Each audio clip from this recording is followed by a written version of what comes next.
Hey there, good evening, everybody. James Morrow here for Paul Murray Live on a Sunday night. Well, and I know it's a Sunday night, but guess what? It's back to business. There is so much happening in politics right now.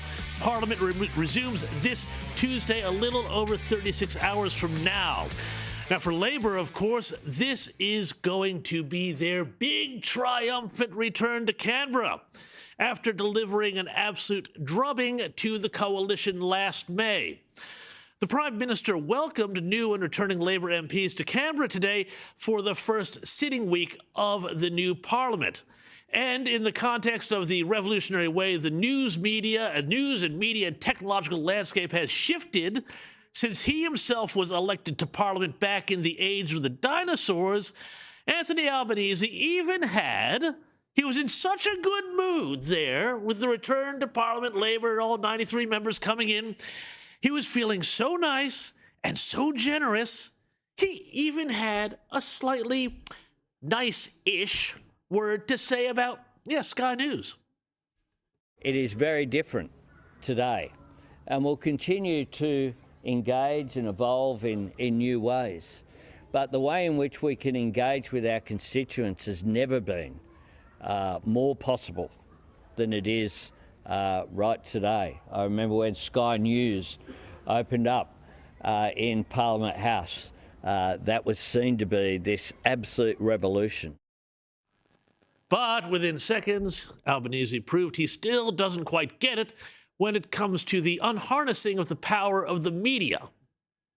We shouldn't take it for granted, but we should make sure, just as our Parliament across the board took a decision at the end of last year to engage in a way that wouldn't have been envisaged before, of placing restrictions on social media access in order to keep people safe. Ah, yes, keeping people safe. Now, you just know when an Australian politician or bureaucrat comes at you with that line, your freedom or your wallet or both are in jeopardy. But you know what? Enough about Labour. Let's instead talk about the coalition. And look, we all know they have a massive task ahead of them. They have been pitched into the most minority of oppositions. The situation is so bad that many have wondered, many, including myself, if the Liberal brand itself is now so out of gas that it could go the way of the Tories in Britain, who are on their own last legs at the moment. Now, how bad is bad? Well, on the face of it, it's pretty not good. A new Newspoll has just dropped an hour or so ago, and I'll tell you what, it's not pretty. After preference flows on a two-party preferred basis, Labour has extended its lead to 57-43. That's up off the 55.2 to 48.8 two-party preferred they won at the election. Now, the coalition's primary vote now sits at 29%. This is the worst since Newspoll started comparing primary vote levels in 1985. And as far as preferred prime minister, well, Albo is on 52% to Susan Lay's 32%. But despite all that, let me give some glimmers of hope to everybody out there who's supporting the coalition and is still licking their wounds over what happened in May. And also, I might offer just a little bit of advice for the coalition. So, first, some words for all the coalition true believers out there. And then we'll talk to Susan Lee and the rest of the Liberal team as they pull out the sticky tape and glue and start putting this all back together. Now, for coalition voters here, particularly Liberal ones, never forget. We have seen this movie before. I went and did a little digging today, and I found this from November 2007. It's a story about the, yes, you guessed it, the death of the Liberal Party after Kevin Rudd won in 2007, Kevin 07. Let me read you the first few sentences of this piece that the Sydney Morning Herald ran. It said, "The Liberal Party is in trauma. The corporate sector is attempting to calm its nerves, and even the voters in the Labour Party cannot quite believe the seismic change in the landscape of power." But the ramifications of last Saturday may be much greater than just one election won or lost. In a way that seems unthinkable to us now, 2007 may mark the end of the Liberal Party itself. It won't happen overnight, but just watch it happen. Unquote. Now, again, that was 17 years ago. 3 years later, Tony Abbott came within a bee's stinger of winning the 2010 election. Thanks, Rob Oakeshott and Tony Windsor for that one, by the way. And he would later romp home in 2013. So the death of the Liberal Party, and indeed of conservative politics in general, well, that's been reported plenty of times by wish-casting journalists and commentators who just wish that somehow all of us nasty conservatives, terrible people on the right, would just go away, crawl under a rock, and hide. But for all the predictions of the death of the right, somehow the funeral keeps getting put off. And look, we only have to look at the state politics in this country to see that this sort of lefty determinism never winds up panning out in the long run. I mean, Queensland is now run by David Crisafulli after the whole Palaszczuk debacle, and he's turned into a very effective Liberal leader. Yesterday, we saw the election in Tasmania, and we think that Tasmania will probably be run again by a coalition minority government. And as far as the states of New South Wales and Victoria go, well, it's worth noting that both the disastrous government of Jacinta Allen in Victoria and the somewhat more competent government of Labourite Chris Minns in New South Wales, they are both blessed by having chaotic oppositions. In Victoria, the opposition, the Liberal opposition, can't stop fighting amongst themselves. And in New South Wales, opposition leader Mark Speakman doesn't seem to want to have the fight at all. But these things can, of course, change. And on a federal Liberal level, well, again, this is a huge task they have ahead of them. It is historically bad. No one is underestimating what is happening here. But if you want my advice, it is this. It is all very well and good and important to fight the issues of the day. Ted O'Brien, the Shadow Treasurer, was out there earlier, and we're going to have a bit more of that later in the program.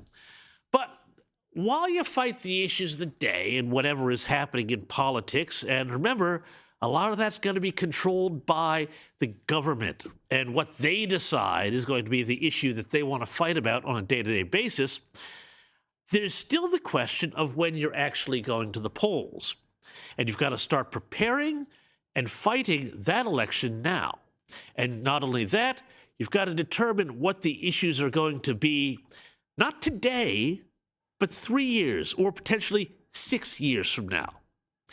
Now, remember, the next election isn't for 3 more years, and it is very likely the next election that Liberals will be able to win, that might not be for 6. That's a long time in the wilderness. So take it from someone who has been studying politics and history literally his whole life. If the Liberals want to win, they need to do this. They need to lead the target. What do I mean by this? Well, think about, say, a duck hunter or an anti-aircraft gunner. Now, when they're aiming their gun, they can't shoot at where the duck or the enemy aircraft or whatever their target is at that moment that they pull the trigger. Otherwise, by the time the bullet gets there, they'll miss. It will have flown on. Instead, they need to lead the target, aim where their target will be when they get to where their ordnance is. It's the same thing in politics. You need to lead the issues to where things are going to be by the time the next election comes around. And in Australia, we have a little bit of an advantage here, too, because we have this really helpful thing in Australia where things, social trends, events, political developments tend to happen overseas in the US or Europe first before they land here. And because of this, we can get a pretty good idea of where that target is heading. Take, for example, net zero. Now, look, the coalition is still all at sea on this. I know Barnaby Joyce has got a private member's bill coming up to repeal it, but in the Liberals, you've got the New South Wales moderates and all sorts of other groups that want to keep net zero. They want to go along with Labor on all of this, sometimes for political reasons, sometimes for, well, reasons that, let's just say, are a bit more selfish. And the coalition needs to sort this out. But here's the thing.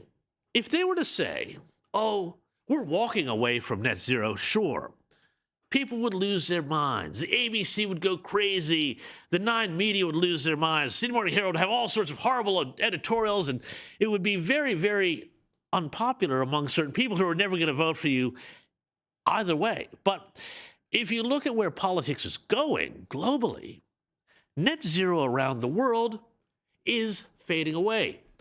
Not just in the U.S. with Donald Trump leading the charge, but also in Europe. I mean, everybody has worked out that with net zero, you know, they started this whole thing. They said it'd be solar and wind. They knew that this wasn't going to work. They didn't have a theoretical idea of what they were going to do to make up the gap, but they've crashed through anyway. And now, of course, you know, physics being real, so much for all the, in this house we believe science people, well, we've discovered that net zero is too expensive. It's costing jobs. It's deindustrializing once prosperous nations like Germany and the UK. And all of the trends here, the anti-net zero trends, well, they'll come here too. So, you know, if the coalition were to start saying it now, sure, it'll be contentious, but 3 years from now, 6 years from now, people will be in a different place. They'll follow them on this. There are other issues that are similar. I mean, like immigration, for example. We've been conditioned in this country for years to not say anything about it. You know, even though it has become all too much and overwhelming and causing all sorts of demands on the property market and housing and hospitals and roads and schools and education, and yes, crime as well. Well, Labor keeps promising to cut immigration, but they still keep coming. Again, because the Liberals compromise with business, they don't push back. They haven't decided that they're going to set a target and say, this is what we will aim for. But maybe it's time again for them to do that sort of thing. And of course, there's also the economy, which is groaning under the weight of Labor's big government and big spending. The model here for the Liberals, they might want to think about this, might actually be Nigel Farage's Reform Party in the UK, which started out of nowhere and is now in the box seat to be the new opposition in the UK, possibly the next government. Now, they started out by taking up seemingly unpopular with the fashionable press and the so-called elites positions on things, first Brexit and then immigration later on. Issues that the Tories, the supposed centre-right party, comprehensively screwed up. And Reform has proved themselves to be increasingly popular, perhaps even enough again to win the next government, whereas the Tories, well, they're nowhere. Now, the Liberals should take all this to heart. I mean, if they don't want to be replaced and they do want to win the next election or an election subsequently and not just die out or be replaced by some other party, they need to remember this. People are looking for leadership and change away from what some people call the uniparty. And if the Liberals allow themselves to be dominated by the pro-climate moderate wing, well, the Liberals will be very much part of that uniparty and they'll die off. This also explains, by the way, why in the latest Newspoll, the coalition has leaked votes not only to the left, but also to the right. That Newspoll I just mentioned, it showed that support has drifted out to One Nation. They are up 1.6 points from the election to 8%. Now, again, this is what I'm saying to the coalition. Look at where things will be in this country in 3 or 6 years from now. They're not going to be better. They're going to be worse. Things are going to be more expensive. All of our infrastructure is going to be much more stressed. Energy prices are going to be much higher. We're never getting that $275 back, are we? No, we know that's not going to happen. So, need to start saying the radical solutions that you're going to need to fix those problems down the road. Start seeding the ground now. Start aiming in that direction. Start leading the target. People are not going to have any truck with net zero, with their energy bills, with continued mass migration from the developing world and a government-run economy by then. Stake out the positions, and the people will follow you. Anyway, just a little advice, friendly advice for the coalition. Take it or not. Now, I want to talk about one more thing here before we bring in the panel. Stephen Colbert. Now, you've probably heard about him. He's a late-night talk show host in the U.S. He's very lefty. He's very big in the U.S., or was big in the U.S., but he's now had his show canceled. And apparently because his show, which went from being like a late-night comedy show to just being kind of, hardcore lefty Trump derangement syndrome MSNBC rants, well, the left is saying that this is somehow fascism descending on America because a talk show got canceled. Now, I want to mention this real quick because there's an important mindset that this story reveals. I think about the narcissism of the progressive left. Now, they think that everything is always all about them. Never mind the fact that the show reportedly lost 40 or 50 million US dollars a year, and they were broadcasting a show that was frankly not all that different from this. I mean, essentially, it's a guy sitting behind a desk. Yet because he was a loyal Democrat and a staunch anti-Trumper, well, such a commercial decision by his network is now considered an attack on democracy, which we keep hearing. But let's be clear, this guy was really far to the left, and he made his living basically dividing the country and demonizing the half that voted for Trump. And, well, eventually, of course, it all caught up with him. Donald Trump has been sworn in as President of the United States. I know. Listen, we're just as confused as you are. Joe Biden did it. I sat down and just started crying with relief. And Evie said, you never have to talk about him again. And then I cried with joy. After a bizarre and vicious campaign fueled by a desperate need not to go to jail, Donald Trump has won the 2024 election. Next year will be our last season. The network will be ending The Late Show in May.